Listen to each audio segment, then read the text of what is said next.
Jay, are you really asking me to tell more stories about bad things that have happened to me?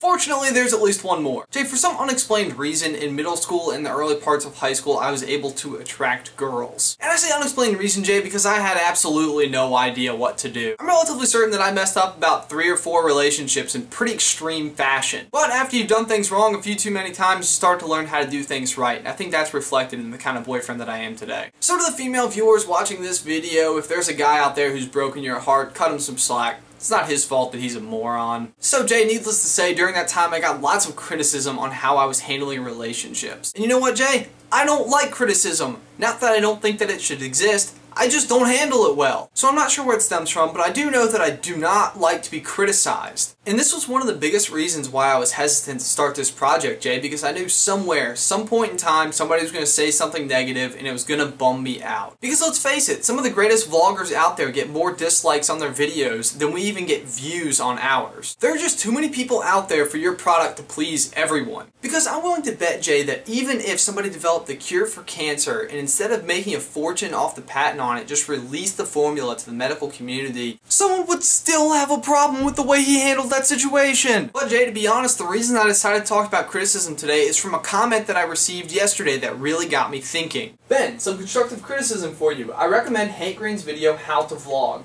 The pile of non-nerdy junk is not flattering, maybe a Luigi poster instead. The clock is a big no. The computer wallpapers aren't bad, but above all else, you need to adhere to the rule of thirds. Now, Jay, my initial reaction to this comment was definitely me getting defensive. I was like, what is this guy talking about? I love my clock. But I began to consider his point more seriously and really started to review my videos. And on the one hand, I definitely think he's right about all the random clutter that I have up on my snowboard shelf. It really doesn't offer the professional finished feel that I was expecting it would. But on the other hand, I do love my clock. One, it's an awesome clock. Also, I like that you guys are able to see the span of time that it takes for me to make a 3-minute video. Jay, what I really think the question here is, when do you stand your ground in the face of criticism and say, no, that's the element that makes this video my own, versus when maybe you should take a step back and look at it from their perspective and see if maybe their point of view can actually add to your creation. For example, I'm jumping around a bit today to see how it feels thanks to front step 5, 4, 3, 2, 1. Now, I think the biggest thing to consider when you're trying to determine how to handle criticism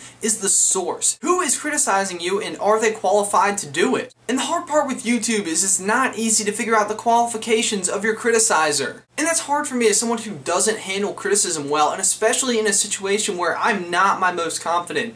This whole project takes me out of my element a little bit. But if John or Hank Green contacted me and they said, hey Ben, I think your videos would be greatly improved if you did the entire thing hula hooping, then I can guarantee 2 things would happen. 1, you guys would get to see me hula hooping, and 2, I would get much better at hula hooping! Just watch this be the video that ends up reaching one of them. I can just imagine how that conversation would go. Good morning, Hank, it's Wednesday. I really think you should take a look at this. We may be able to use our powers for evil. And that's my John Green impression. And of course, Jay, it is What Would You Do Wednesday, so for my question of the day. As I said, if John or Hank Green came to me with some type of constructive criticism for my videos, I definitely would take their advice. So Jay, think of something that you are proud of, but somebody that you respect in that field comes to you with constructive criticism about something unique to your work. How would you respond? And Jay, that's all on that today, but there are a couple other things that I want to talk to you about. First of which, I finally joined Twitter, so if you would like to follow me, my username is scb_Ben. Now that I'm all super savvy on Twitter, I came up with an idea that would help us achieve one of our goals for this project, having John or Hank Green see one of our videos. My idea is to use Twitter and everybody watching these videos who is willing to try to get the attention of John and Hank Green. Basically what I'm thinking is we establish a time like 9 o'clock on a Tuesday or something, and at that point in time, all of us tweet at the same time some message of, hey guys, you should check out Super Carlin Brothers. Jay, my hope is that we get enough of the people watching these videos to tweet John and Hank at the same time so that they have so much unusual traffic saying the same message that they'll have to come and at least check out one video. And who knows, maybe I'll be hula hooping my videos next week. And Jay, that's all I've got for you today. I'll see you tomorrow. Hi, my name is Michaela from Duluth, Minnesota, and you just watched Super Carlin Brothers.